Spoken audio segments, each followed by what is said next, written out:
I hope that bird-window collisions will be a thing of the past and really old-fashioned, because there are products out there working now. Welcome to the Business for Good podcast, where we spotlight people making money by solving some of the world's most pressing problems. I'm your host, Paul Shapiro, author of a nationally best-selling book on food sustainability and CEO of a company in the same space. On this show, I speak with founders, investors, and thought leaders who prove that doing good and doing well can go hand in hand. The biggest challenges facing humanity are solvable and are often profitable too. My hope is that this podcast informs, inspires, and maybe even helps propel you to build a business that makes the world a better place. I'm glad you're here. Hello, friend, and welcome to episode 193 of the Business for Good podcast. All right, first and foremost, here's your wild random fact for this episode. Did you know that Thomas Jefferson, the third president of the U.S., was a near vegetarian? He wrote that, quote, "I have lived temporarily eating little animal food, and that not as much as an aliment so much as a condiment for the vegetables which constitute my principal diet." Pretty interesting. All right, now listen. I've spent a lot of time in the animal protection movement, and as a teenager, I even worked at an anti-hunting wildlife advocacy group. What struck me then and now, however, is how little attention is placed by wildlife advocates on ways in which we harm animals that are unintentional. It's easy to criticize the game hunter who goes out into the wild to enjoy the thrill of taking an animal's life. But what if the bigger danger to wildlife isn't our malintent, but just our indifference? Well, hunters in the U.S. kill more than 100 million animals annually. Billions of birds die not from hunters globally, not pesticides or habitat destruction, but something hiding in plain sight: glass. Windows, glass corridors, and reflective buildings create invisible traps for birds who often see sky, trees, or open space where humans see a pane of glass. For most of us, a bird hitting a window is an occasional sad accident, but globally, it is a massive and ongoing animal welfare and biodiversity problem. Enter Dominique Waddoup. For her, the issue became impossible to ignore when she was studying animal behavior and biology as a student. There, a beautiful glass corridor was killing bird after bird. Existing solutions might help, but many were too visible or aesthetically unappealing for building owners to accept. So instead of continuing down the career path that she trained for, Dominique took a very different leap. She became an entrepreneur on a mission to prevent such collisions. Her company, BirdShades, is trying to make glass visible to birds while remaining nearly invisible to humans, turning a preventable animal tragedy into a design and material science problem that we can actually solve. All right, as always, here are your three key takeaways for this episode. First, bird window collisions are huge but overlooked animal welfare problem. Glass kills staggeringly large numbers of birds because they see sky and trees and open space where we see a window. Second, Dominique saw the problem firsthand and she decided to act. When she was a university student, she thought she was going to become an animal behaviorist, and instead she decided to become an entrepreneur to solve this problem that was troubling her so much at her university. Third and finally, BirdShades, her company, turns biology into a practical business solution. By making glass visible to birds but invisible to humans, the company is trying to solve a major human-wildlife conflict through entrepreneurship rather than advocacy alone. I'll let Dominique tell you her story herself. Dominique, welcome to the Business for Good podcast. Thanks for having me. It's a pleasure to be here. When I was a kid, I wanted to do what I imagined you wanted to do, which is I really liked animals. And I at first thought, people when you're a kid and they tell you, oh, well, you should be a veterinarian. And then I learned it takes really a lot of scientific training and years of expertise that I thought that I probably would lack to be a veterinarian. But then I learned that there were these animal behaviorists, right? Ethologists who studied animals often in the wild. And I thought, I want to do that. My parents sent me to a science camp when I was in fifth grade over the summer. And I remember I was watching prairie dog towns in Colorado, and I was thinking, this is going to be my life, is doing this. But eventually I found some other way that I thought could be in service to helping the animal kingdom that wasn't that. But you went much further with it. You are an actual animal biologist. What happened for you that you wanted to do that? I wanted to do it since I was a kid. At first, I wanted to be a vet too, but then I was really interested in animal behavior and the way how animals act and behave. And I had a dog as a child, and that really inspired me. And then I found at university that you can study biology with special focus on animal behavior, and that was my absolute dream. And I started with that, and I loved studying it. I went to Nepal to study the thermal behavior of giant honeybees, and it was amazing to work with high-tech equipment in the middle of the jungle and to have hardly any electricity. And after that, I just really wanted to create an impact or to support, to help with the animal-wildlife conflict. And yeah, that's how I came across the idea with BirdShades. That's definitely too tantalizing for me not to want to double click on that. If you could sum up in one or two sentences what you learned about the thermal behavior of wild honeybees in Nepal, what did you learn? So they do fascinating things. For example, they build open nests in comparison to the honeybees we know and keep in stock. And they have special bees which make sure that the stock doesn't get too hot and that it eventually doesn't melt away. So they do pretty fascinating things. Wow, interesting. I recently read a book by a friend of mine named Ryan Hewling. It's a brand new book called The Hidden Nations of Animals. And it's really excellent. He basically does a survey throughout the world of different animal civilizations, including ants and bees and so on, of the ways that they construct their architecture. And it is fascinating just how severely humanity has underestimated the mental lives of other animals. Even when you think about ants having these cities where they've got morgues and they're performing operations on one another. They've got air conditioning. They've got breeding, like nursing chambers for the baby ants. It's really an incredible thing. So eventually, Dominique, you decided that you did not want to become an animal behaviorist full time, that you want to be an entrepreneur instead. So what happened? You have a bachelor's degree and a master's degree in animal behavior, and ultimately you decided, no, I'm going to become the CEO of a startup. Why? What happened? So I wanted to do a PhD, but hands-on the human and wildlife conflict, but I couldn't find a subject there.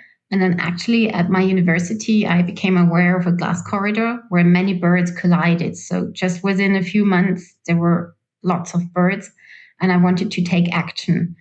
And there were products on the market at that time, but they were visible. And the trouble with that was the customer acceptance. So the university simply didn't want to do it. And because it was my background, I knew there would be other solutions. And this was the beginning of BirdShades. So what was the solution? Because there is bird-friendly glass on the market, like Ornalux and others, right? So why did you think that those were insufficient solutions, that you had to be the one to start some new company? Well, from the idea, my feeling was that it was designed a bit, not with the bird in focus, but with great technical abilities. And we took it from the animal behavior aspect. So we really looked at animal behavior, how the birds perceive, how they interact with glass. And I've teamed up with my partner, who is an expert in material science, chemistry. And this is how we started. And so when you're thinking about material science, you're thinking about creating a company here. Did you know anything at all about creating a company?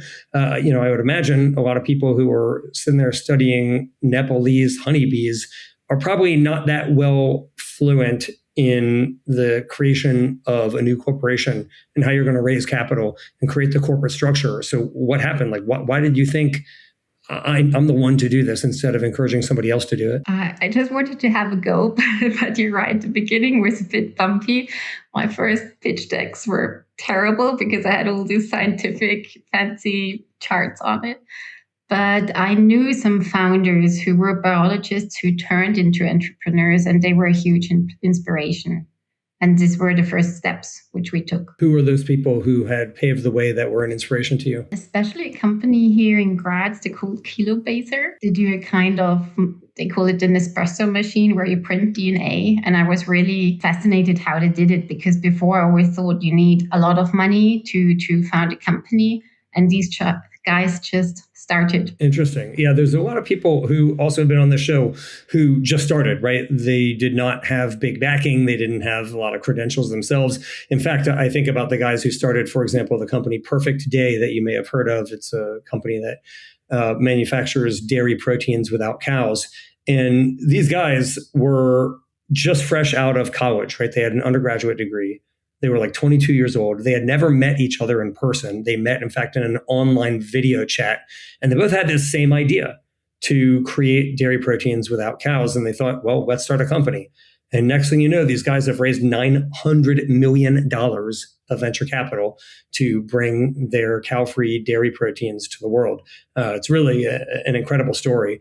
And there have been other stories like that too, where people who really had very little experience, like Geltor, I don't know if you're familiar with them, but these are guys who are similar to you. They were scientists first who decided they wanted to make collagen and gelatin without animals, and they started a company and ultimately raised huge amounts of money to do that and bring that to the market as well. But I think it does take a unique type of person to think, well, I'm the one to do this, right? Lots of people have ideas for lots of things. It doesn't mean that they're going to be the one to do it. I could have said that I wanted to have a supercomputer in my pocket. It doesn't mean I'm the inventor of the iPhone, right? Like lots of people think about things, but you decided to actually take that step. Seeing other people was what was the catalyst for you, seeing other people in your shoes who had done something similar. But what was the original catalyst for the actual idea, right? Because there are other companies, you're saying they're not taking the bird focus, they're making actual glass that is, according to them, visible to birds. But you're creating something that goes as a coating on the glass, right? It's not actually in the glass. Is that the correct distinction between what others have done and what BirdShades is doing? As well, for now, we're a retrofit product. So it's a window film which you put on the glass when the glass is already existing. And so you don't need to be at the manufacturing site of the glass. You could do this at an existing building like the one at your university. Exactly. Okay. And have they put this on? To the birthplace for BirdShades, have they put it on yet? Unfortunately, not there at this site, but many others have.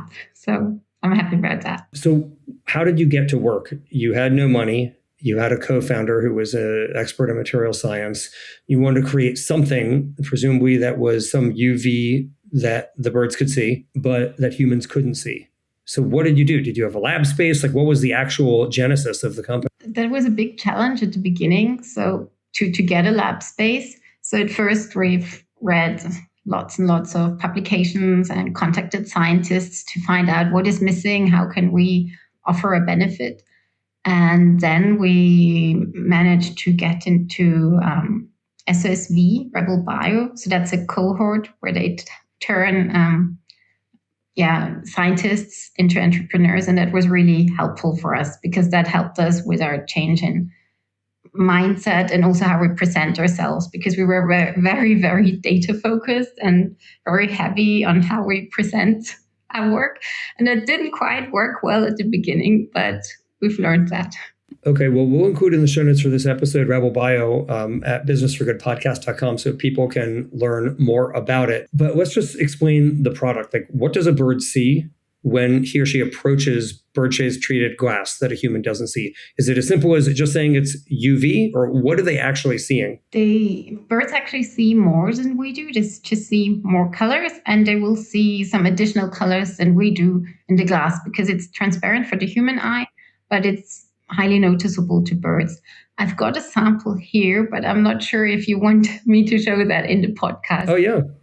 Yeah, Okay. That would be great. There's a lot of people who consume this podcast on YouTube, and some of them consume it audio only. But yeah, show it to me and we'll describe it for those who are listening by audio. So here, this is a piece of glass BirdShades is stuck on. So it's okay. So you're holding what looks to be, maybe a quarter of a meter squared, and it's a clear piece of glass that I can see through. I can see your face easily through it. Okay. Exactly. And there's a little trick how I can make it visible to us to just make it more understandable. So I'm holding a blacklight UV torch. And with that, you can actually see the pattern. Oh, it's like little squares on there. Yeah, I see that. It's stripes. Oh, stripes. Okay. Yes. Yeah. Okay. Cool. And so that's what the bird sees is stripes. Yes. So they see these stripes. And is this true for all birds? Like I'm not aware enough about the ophthalmology of avians, but do all birds see this, or is it only useful for certain species? It's only useful for certain species, but a lot of bird species can see the UV part of daylight. But there are also birds which probably can't see it. So we're working pretty extensively on that. But we've made sure in our development to get a lot of different bird species, especially the ones which are endangered to collide with glass. And can bird shades go on homes and buildings, or is this suitable for only one type of window, for example? It can go on homes and buildings as well. Yeah. And can you install it yourself? Like, can I go out and put this on the windows on my own home, or do you need a professional to retrofit it onto your glass? It's better to have it retrofitted onto your glass because you can get easily bubbles and dust pieces into the film, and then it's just not so nice.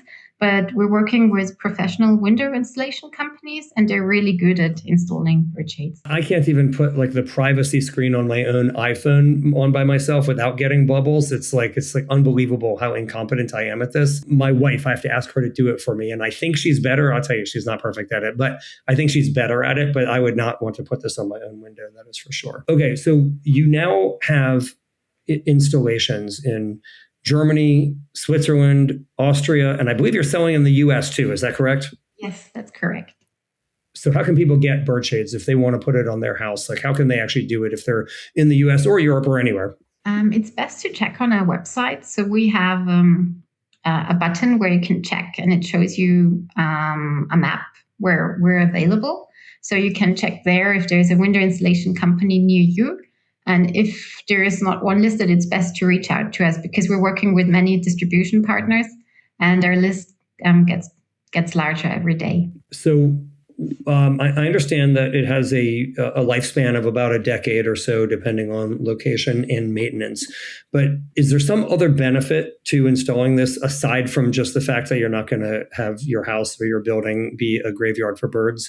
You know, a lot of the times we think about sustainable technologies, and the sustainability may be the motivation for the entrepreneur, but for the customer, it's a side thought, right? So if you're putting in, let's say, solar, you may be doing it because it's going to save you money compared to coal. And it's just a side benefit that it actually doesn't emit in the way that coal does.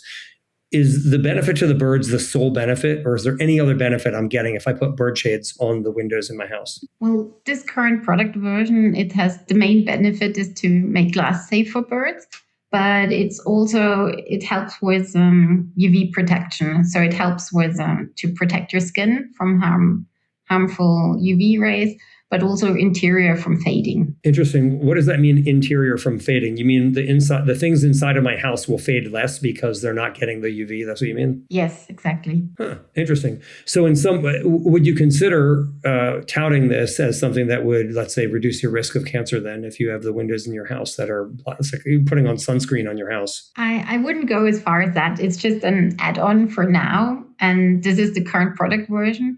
But our actual vision is to make bird shades in general an add-on, to have it added into other products. For example, sun protection window film, which help to not get so much heat inside the houses, and other ways. And our motivation is pretty much from Intel, with the Intel processors, to at some stage have bird shades inside with different window film products. Yes. So Intel inside will be the new bird shades inside, so that people installing new windows will just have that as part of it. This brings me to a thought that I've had for some time, Dominique, which is that it is unbelievable to me how many birds perish in windows around the world. Literally billions, like vastly more than are killed by hunters. And a lot of people who care about animals are very offended by the thought that people go out and shoot birds for fun. Yet our buildings kill far more wild birds than hunters could ever dream of killing. And this has not become a campaign, to my knowledge, for any animal protection group. And even in building certification codes, like the LEED certification, which is a sustainability certification, to my knowledge, it's not mandatory to have LEED certified buildings have bird-friendly glass. Am I accurate about this, and why? Why has this not been more of a rallying cry for those who would like to see wildlife live? It's more and more growing now. So it's moving out from a niche problem, or perceived as a niche problem, and it becomes more and more mandatory. So there are groups which actively advocate for this issue, and there are existing laws which are used, but also new laws which are now worked on to actively save birds glass. I am aware, and we'll include some of this in the show notes for this episode at businessforgoodpodcast.com, that there are some bird-friendly building ordinances like in Washington, D.C. and New York City. Are these helping to create demand for bird shades? Is that part of the pressure? So I'm thinking, like, if I'm a building owner or somebody who's an architect building a building, there's no, at least as of now, there's no economic benefit to me to use bird shades, right? It's really probably going to cost me more, actually. So the question then becomes, why? Why would I use it? And if there are ordinances requiring it, I could see that being the genesis of the demand for it. Am I right in that?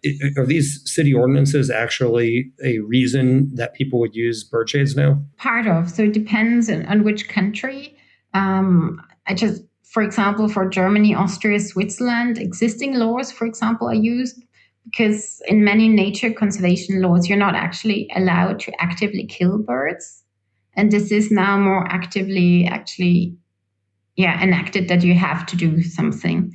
Also, the ordinances, it depends per country, but it's in general, it's growing and it's a growing trend. We notice really strongly from when we started with bird shades. I remember the architects just said, why should we do this?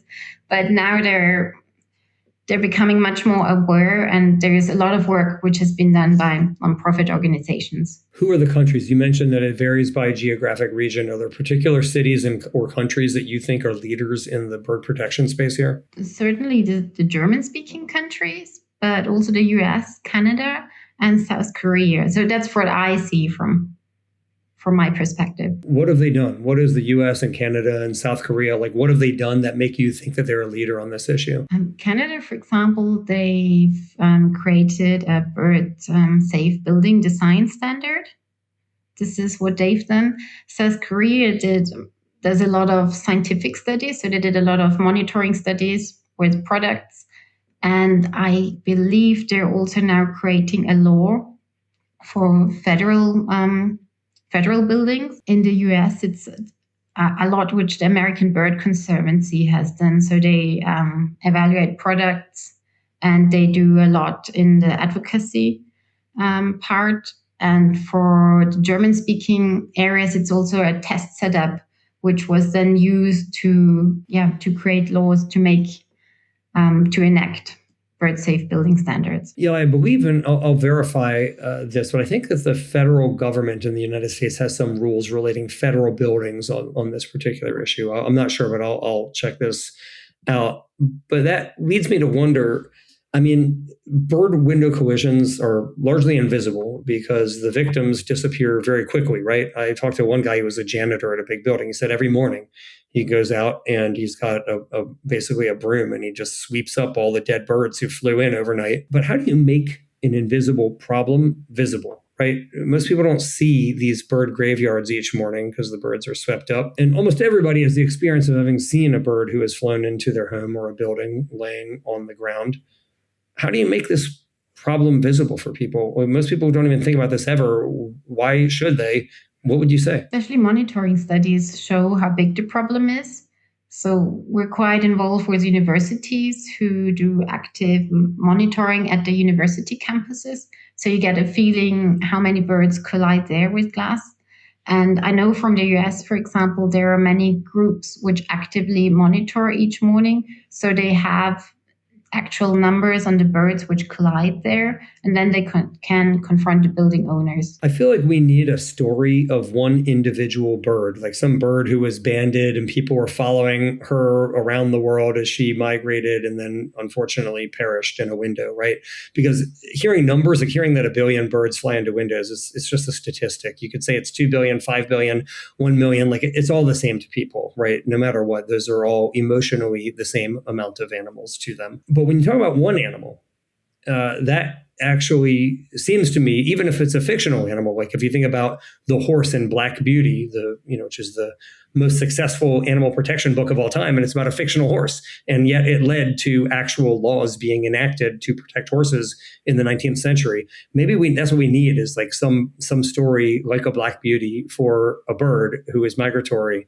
I don't know. Maybe there should be a bird shade story about a fictional bird who, has a close encounter with a window, but maybe makes it because of birdshade. I don't know. What do you think? It's a great idea to make it more relatable instead of these huge numbers, which are still so distant. Yeah. Yeah, I don't think that the human brain is designed to think about those type of astronomical numbers. So, Dominique, let's talk about the business that you are now scaling. So you started it several years ago, I think in 2019. Is that right? Exactly, yeah. Okay. So how far have you come? You said you have installations now in several countries. You are actually on the market. What will it take to get you to the place where you want to be, where you can be a profitable company, not reliant on venture capital, and you're making a dent in the problem that you founded the company to solve? We didn't quite go the speed we wanted to, but we've managed to take the path from a mere idea to a product which is on the market. And we're slowly getting to profitability. And we're now in the next steps with our business model. So we've showed with our product now that it works, and it was validated several times in scientific studies. And now we're looking for the next step to look for licensing models. So we really want to make a dent with that, to just make it more accessible. You have a patent on this technology. So that's what you mean by licensing model. You don't envision yourself selling bird shades the way you are. You envision selling a license so that somebody else could make it. That's what you're saying? Yes, this is one of the ideas we have and where we see a strong market pull. Already now, when we work with different distribution companies, it's great to work with them and collaborate with them. And they have a huge knowledge on architectural window films. And this is where we could team up instead of, creating the whole thing new again. And so if you fast forward, let's say a few years, and you have been successful in that, what type of revenue do you think the company is doing? That's a tricky question. I don't really have numbers to that. That's probably more my biology heart, which really wants to see a dent in the bird collisions. I don't have a number for that yet. So then think about it like this. What does success look like for BirdShades? What would you declare? I presume you would say so far you've had some encouraging signs, but not yet a successful company.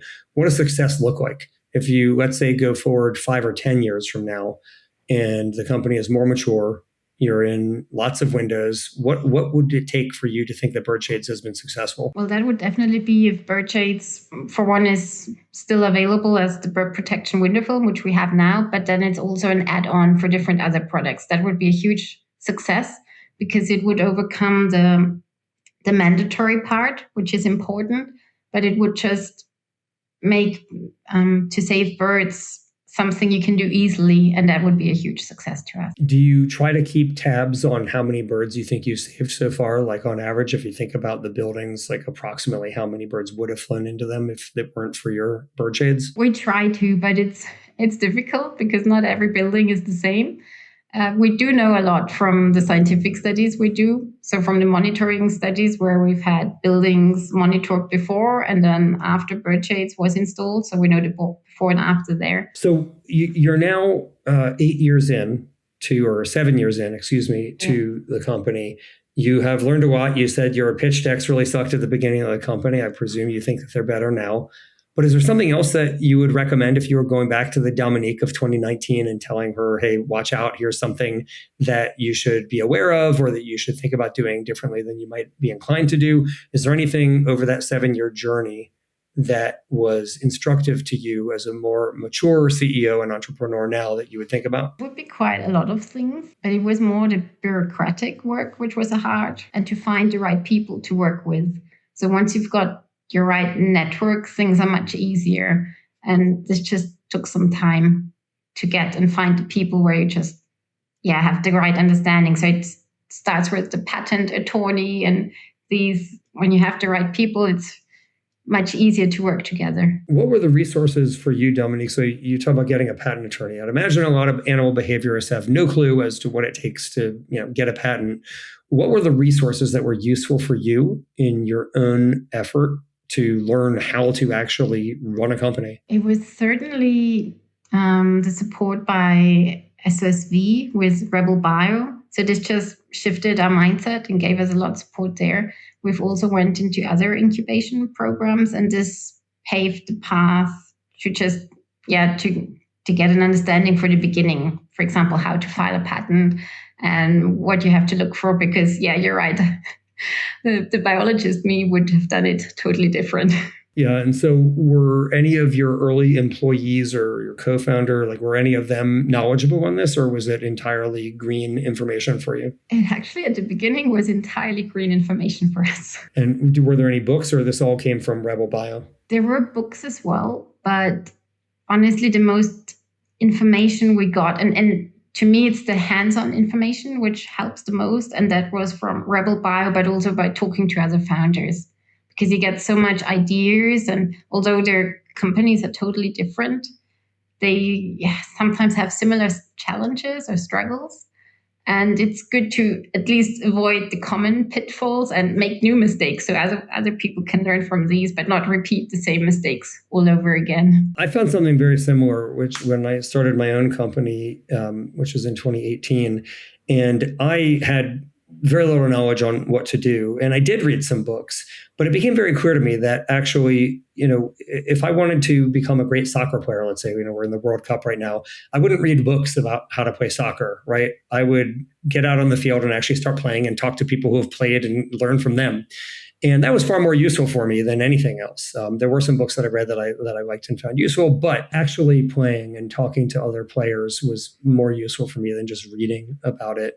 And I just thought there is no substitute for talking to people who have already walked this path and getting their advice for sure. So I'm grateful to those who took the time to chat with me. And I always try to pay that forward anytime somebody else is thinking about starting a company. And not that I perceive myself as some fount of knowledge and wisdom about this, but as somebody who's done it for some years now, I might have something to offer them that could be beneficial for them.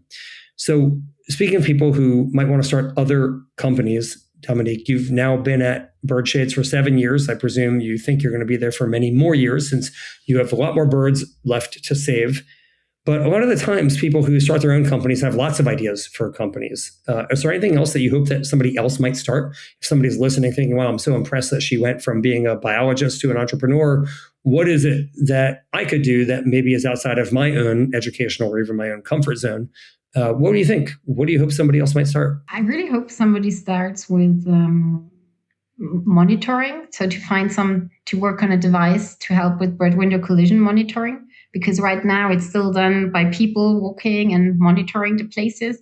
And we've tried some ourselves, and I'm sure there is a good way to use cameras and not to use AI to detect how the birds interact with glass facades there. And that would also hugely help with mandatory legislation. And another thing where I think there would be a huge opportunity is to look into the wild roaming cats. This is a huge problem. Cats killing birds. And it also has this customer acceptance problem. And I'm sure there are ways to find which make it more acceptable to the cat owners. I think there is some way. And I have actually a third idea as well, is to protect crops. So this is a huge issue with using bird netting, and it creates, I think, quite a significant amount of damage as well to bird populations. And I'm sure there would be some smart ways there as well. Okay. Well, those are all good and interesting ideas. I have my own views on this cat issue, which are not that popular with a lot of my friends, because I seem to be friends with more people who like cats than like birds, I guess. I don't know. But I have wondered, right? So, you have huge amounts of predation upon birds by cats, who are an invasive species in North America, at least. And you're talking like literally over 1 billion birds who are killed by these cats every single year. And, a lot of it is just people who let their cats outdoors. They're not all feral cats. There's a lot of people who just let their cats outdoors. And my question is, would it be effective to, put bells on cats, collars, to make them less effective at predation? I don't know the answer to this, but is there some way, even if you can't compel or convince the cat owner to keep their cats indoors, is there something you can do to make the cat a less effective predator? Do you know? I came across a company which had a kind of cat collar, and I loved the way they approached it, because they had a very scientific approach as we did. So they have several scientific studies which prove proved successfully that it works, but unfortunately I forgot the name of the product. And what is it? What I can look this up and include this at the show notes at businessforgoodpodcast.com. But is it a collar that emits a noise that birds hear? Like what is the collar actually doing that reduces their effectiveness? If I remember correct, it's just it makes the cat very visible to the bird because it more or less looks a bit like a clown. And I believe they were also quite clever because I know many cat owners are concerned when they put a bell or something on the cat that it might get hurt when it climbs. And I think this one breaks when it's in case the cat gets stuck on a tree or something. Yeah, I see this. I see this. One of them is called Rainbow Billy, which is like a reflective bird saver collar for cats. And it definitely, I can imagine many cat owners not wanting their cats to wear these since it definitely does look like a clown's outfit. But I'm going to look into this more. I think that there must be some collar that emits noise, like a bell that rings or something, that maybe would be effective at alerting birds that there's a cat bite nearby. I will look the company up and send it to you. And I think there are other ways as well, because I know of companies which then, with these cat door traps where the cat can't come back in when it's caught something. So maybe there is some better connection to stop before the cat. Interesting. Okay. Finally, Dominique, you are somebody who is obviously far more of a missionary than a mercenary, right? You are on a mission to save birds. You don't know how much revenue you might be making in the future. What do you hope for when you look at the world and the human-animal conflicts that you're trying to prevent? If you were to think about what you perceive as an ideal or even just an improved future, let's say by 2036, so 10 years from now, what do you think that world looks like? And then we'll talk about how we're going to get there. I hope that bird-window collisions will be a thing of the past and really old-fashioned, because there are products out there working now. So from visible products to invisible products. And it's a quite easy topic to solve in comparison to other far more complex issues. I mean, bird-window collisions can be complex as well, but it's way easier than other challenges out there. Well, with that said, I will be rooting for BirdShades' success, and I hope that you have huge amounts of revenue coming in, because that will correlate with huge amounts of lives who you are saving. So congratulations on the success that you've had so far, Dominique, and I will hope to see more of it in the future. Thank you so much for having me. Thanks for listening to the Business for Good podcast. To explore more conversations like this one, visit businessforgoodpodcast.com and be sure to subscribe so you don't miss future episodes with founders, investors, thought leaders, and more, turning global problems into powerful opportunities. And if this episode resonated with you, please share it with your network. You never know who you might inspire to be in the business of doing good.